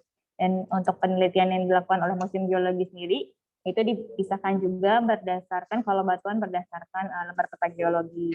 Kalau fosil juga ada berdasarkan blade petanya. Oke. Pertanyaan berikutnya. Kuis dulu ya. Kita mau kasih kuis dulu nih. Untuk kuis pertama, nanti jangan lupa ya, untuk jawabannya silahkan dituliskan di kolom chatnya. Kuis pertama nih, Kak Wilda, silakan. Kak Wilda mau ngasih pertanyaan nggak nih? Boleh. Kuis pertama ya, pertanyaan pertama ini gampang sekali nih. Siap-siap ya, ini cepat-cepatan ngetik. Iya. Siapa yang paling cepat dan paling tepat, dia yang menang. Pertanyaan pertama, di manakah alamat Museum Geologi? Di manakah alamat Museum Geologi ya Kak Wilda ya? Ya, silakan dituliskan jawabannya. Sama jalannya kan ya? Iya, Kak, ya? jalan dan nomornya. Nggak cuma kotanya ya? Iya. Alamat dan nomornya, juga kotanya tentunya. Ya, selengkap mungkin. Pakai kode posnya juga nggak? Kode posnya nggak usah lah, biarin. Kalau di Shopee mah langsung kedetek dah. Oke, selanjutnya. Kuis yang kedua. Ada lagi nih. Belum Oh, ya? jangan Belum dulu. Oke. dikasih waktu berapa Kita kasih menit waktu lagi nih? dulu ya untuk kuis yang pertama tadi. Silakan dijawab dulu yang tahu jawabannya. Kemudian kita akan lanjut untuk sesi pertanyaannya. Ya, ini dari Najri Komara. Kenapa biji tembaga dari Papua warnanya abu gelap kebiru-biruan? Berbeda dengan di NTB, warnanya kuning. Meskipun sama bahan tambang tembaga dan emas. Tadi sempat dijelasin juga ya? Tergantung dari pengotornya tadi ya, yang mungkin ini yang disebut tadi yang di Papua tembaga tembaga murni ya, yang emas itu yang warnanya kuning keemasan. Jadi dia tidak berinteraksi dengan unsur lain, jadi warnanya tetap kuning keemasan. Sementara yang di NTB ya Kak, yang di Papua kenapa warna biru? Karena dia karena pengotor lain gitu. Pengotornya saya kurang hafal nih gitu unsurnya, pokoknya unsur-unsur yang bisa membuat dia warna biru gitu. Kalau bereaksi mungkin bisa apa ya, pokoknya namanya kan azurit ya. Pokoknya unsur-unsur yang membawa mineral-mineral berwarna biru gitu, dia bisa menjadikan si tembaganya juga kebiru-biruan gitu. Oke. Ya, Kuis selanjutnya kedua Kak ya. kita kuis Atau dulu. Kuis lagi. Kuis yang kedua ya. Oke, selanjutnya. Pertanyaannya dari Kak Wilda lagi nih. Oh, Kak Wilda mau kasih pertanyaan? Oke. Kira-kira yang apa kedua. nih? Ini agak susah sedikit. Oh, susah sedikit. Tapi gampangnya banyak. Nomor 2. Ruangan yang disaksikan dalam virtual tour ini apa saja? Ada 2. Jadi sebutkan Silahkan dijawab. ruangan apa saja yang disaksikan oleh sahabat Museum Geologi pada virtual tour kali ini. Ya Kak Wilda ya? Ada 2 tadi kata Kak Wilda ya? 2 dari 4 peragaan. ya. 2 dari 4. Sebetulnya ada 4. Iya. Yang kita kunjungi apa saja? Silakan dituliskan di kolom chatnya. Ya, ada lagi pertanyaannya? Kita masih lama ini waktunya? Oh, sudah hampir habis ya? Oke, ternyata kita sudah di penghujung acara sahabat Museum Geologi. Nggak kerasa ya? Dari tadi kami ciap. Oke, kita kasih kuis berikutnya lagi nggak? Yang ketiga nggak? Oke, ini Selena sama Kak Wilda membagi-bagi lagi hadiah nih untuk sahabat Museum Geologi. Kita masih ada pertanyaan yang ketiga. Ya Kak Wilda silahkan diberikan pertanyaan yang ketiga. Pertanyaan penutup nih ya, jadi yang tadi belum jawab nih, siapa tahu ada kesempatan nih pertanyaan ketiganya nih. Silakan disimak. Gampang banget nih Kak. Ya gampang banget ya. Gampang banget. Kita nggak susah-susah ya kasih kuisnya ya. Sebutkan 3 sumber daya geologi. 3 aja. Nah itu apa saja? Sebutkan 3 sumber daya geologi apa saja. Silakan dituliskan di fitur chat room-nya. Oke, selanjutnya sudah selesai ya? Oke, jangan lupa dituliskan di fitur chat room-nya ya untuk jawabannya. Baiklah sahabat Museum Geologi, juga Bapak dan Ibu dosen dari Universitas Trisakti, kita saat ini sudah berada di penghujung acara. Terima kasih atas kehadiran dan partisipasi sahabat Museum Geologi semua. Semoga virtual tour pagi ini memberikan manfaat dan menambah ilmu di bidang kegeologian untuk sahabat Museum Geologi. Dan ini apa nih? Ada pemberian sertifikat kepada Ibu Wilda dari Universitas Trisakti yang menyampaikan. Ada kepala. Oh, secara simbolis ya. Oh, baik. Oke, di sini ada sertifikat untuk Kak Wilda dari Universitas Trisakti. Ya, yang diberikan oleh Bapak Dr. Insinyur Irfan Marwansa, MIIPM, selaku Ketua Prodi Teknik Pertambangan Universitas Trisakti. Ya, ini jadi simbol. Baik. Oh iya, oke. Bapak Irfan, Ya, Oh iya, kita sudah terhubung dengan Pak Irfan. Oh, Kak iya. Wilda? Saya tidak pakai. Iya. baik, terima kasih saya ucapkan kepada rekan-rekan dari Museum Geologi, terutama pada host dan narasumber pada pagi hari ini. Saya serahkan mewakili dari Prodi Teknik Pertambangan sertifikat secara virtual ini kepada Mbak ya mungkin ya, Mbak Wilda Aini Nur Latifa, Kak Wilda. Kak Wilda ya, Kak Wilda Aini Nur Latifa STMT. Semoga apa yang sudah diberikan ini bermanfaat buat mahasiswa kami dan juga dosen-dosen dan juga saya sendiri, dan berkah ini mudah-mudahan dibalas oleh Tuhan Yang Maha Kuasa. Saya kira cukup. Terima kasih. Assalamualaikum warahmatullahi wabarakatuh. Iya, baik. Waalaikumsalam warahmatullahi wabarakatuh. Terima kasih Bapak. Ini dia Terima kasih. simbolisnya ya. Sertifikatnya. Saya mengucapkan terima kasih kepada Bapak Irfan dan juga seluruh mahasiswa dari Universitas Trisakti ya. Saya sendiri menyampaikan permohonan maaf jika ada banyak kekurangan dari saya maupun dari keseluruhan acara ini. Tentunya tidak ada manusia yang sempurna, dan saya sangat berterima kasih sekali mendapatkan sertifikat dari Universitas Trisakti. Sekali lagi terima kasih banyak. Ya, terima kasih untuk Universitas Trisakti ya Kak Wilda ya. Iya, saya juga mau ucapkan mohon maaf yang sebesar-besarnya jika selama berlangsungnya acara virtual tour hari ini terjadi kekurangan atau kesalahan dalam penyampaian kata-kata dari kami ya Kak ya.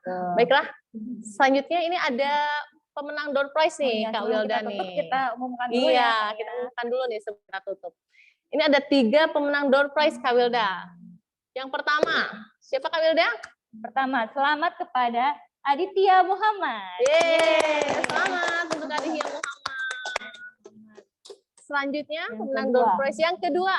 Selamat kepada Muhammad Adrian Syahputra. Selamat. Dan yang ketiga, selamat dari kepada Nazri Komara. Oke, selamat. Ini ada pemenang kuis. Pemenang kuis yang pertama. Oh, ada kuis juga ya.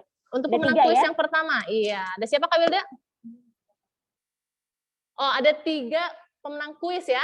Oke. Oke.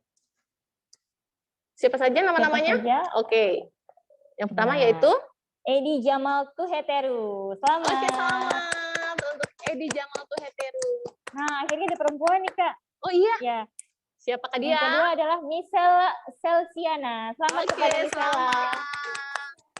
Dan yang terakhir adalah Muhammad Agung Baidowi. Selamat. Baik, selamat untuk Kak Selena. Kak Selena itu hadiahnya dihibahkan buat yang lain. Saya tadi bercanda aja, saya dosen. Gimana, Pak? Saya dosen, Mbak. Saya tadi bercanda aja jawabnya. Oh, mau diberikan untuk yang lain aja ya, Pak ya? Iya, betul-betul. Atas nama siapa, Pak? Waduh, siapa yang jawab yang pertama tadi ya? Kita cek dulu ya.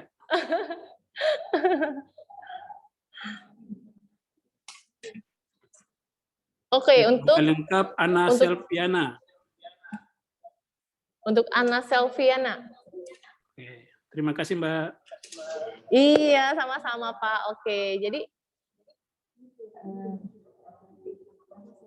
iya nanti jadi di ini ya, diganti ya namanya menjadi pemenangnya adalah Ana Selviana. Selamat kepada Ana Selviana yang tadi bertanya ya, Kak ya. Iya.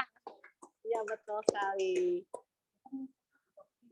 Oke, selanjutnya yuk saya ucapkan terima kasih atas partisipasinya pada kesempatan virtual tour pagi ini, dan jangan lupa untuk tetap menjaga protokol kesehatannya, dan jangan lupa bagi yang belum memfollow akun medsos Museum Geologi, ayo follow dulu, dan kita mau sesi foto dulu ya. Oke, Bapak dan Ibu, ya mohon ini ya, mohon izin untuk melakukan sesi foto dulu ya kita ya. Oke, silakan untuk kakak panitianya, kakak kreatifnya boleh maju juga ke depan ya. Nanti kita akan sesi foto bersama. Iya, jadi selama kita ngomong-ngomong cop-cop berdua, ternyata di belakang kita banyak orang ya. Ada banyak yang membantu. Iya, ini dia tim yang bertugas pada pagi ini, Bapak Ibu, sahabat Museum Geologi. Ayo sini Kak Sandi. Jeng malu-malu Kak. Ya. Ini ada dari tim penata rias, ada kreatif, bagian reservasi juga, dan juga dari eksibitor. Oke, siap ya? 1, 2, 3. Kameranya di onin ya teman-teman. Kita di 4 kali ya. Kita betul ada sekali 4 Pak, terima slide. kasih. Iya, saya lupa mengingatkan. Sahabat Museum Geologi jangan lupa nyalakan dulu kameranya ya. Kameranya dinyalakan dulu untuk kenang-kenangan, untuk laporan tugas. Ya, kita nyalakan dulu kameranya ya. Sudah siap semuanya? Sudah ready semuanya? Oke, di hitungan ketiga semuanya senyum. Meskipun pakai masker. 1, 2, 3. Sekali lagi? Iya, ketagihan yang di belakang lagi katanya. Oke, lagi ya. 1, 2, 3. Slide berikutnya mungkin. Slide berikutnya. Slide 2. Tetap tersenyum ya, biar Slide mata yang 2. berbicara. Matanya ditajamkan, jangan lupa. Jangan mengedip. 1, 2, 3. Iya, sudah? Sudah selesai, Pak? Sudah. Ya, sudah selesai semuanya ya? Iya, terima kasih Bapak Ibu dosen, semuanya juga sahabat Museum Geologi. Baik, jangan lupa tagline Museum Geologi ya. Nanti kalau Selena bilang Museum Geologi, nanti semuanya jawab Smart Museum, Smart People, Smart Nation. Oke, Museum Geologi, Smart Museum, Smart People, Smart Nation. Bye-bye. Wassalamualaikum warahmatullahi wabarakatuh. Waalaikumsalam.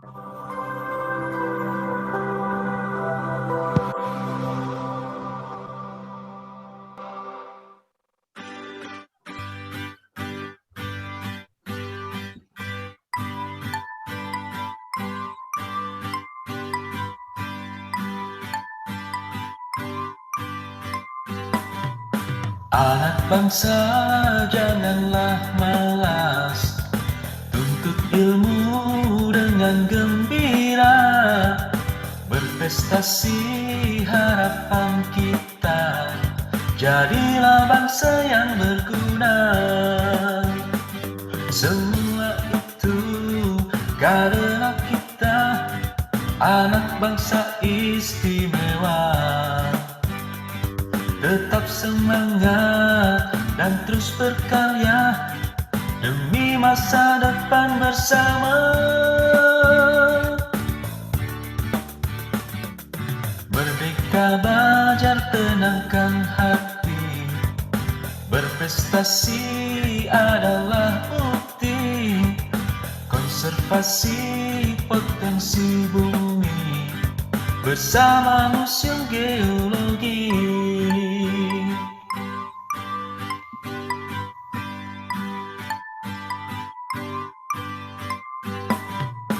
Anak bangsa janganlah malas, tuntut ilmu dengan gembira, berprestasi harapan kita, jadilah bangsa yang berguna. Semua itu karena kita anak bangsa istimewa. Tetap semangat dan terus berkarya demi masa depan bersama. Merdeka belajar tenangkan hati, berprestasi adalah bukti, konservasi potensi bumi bersama Museum Geologi.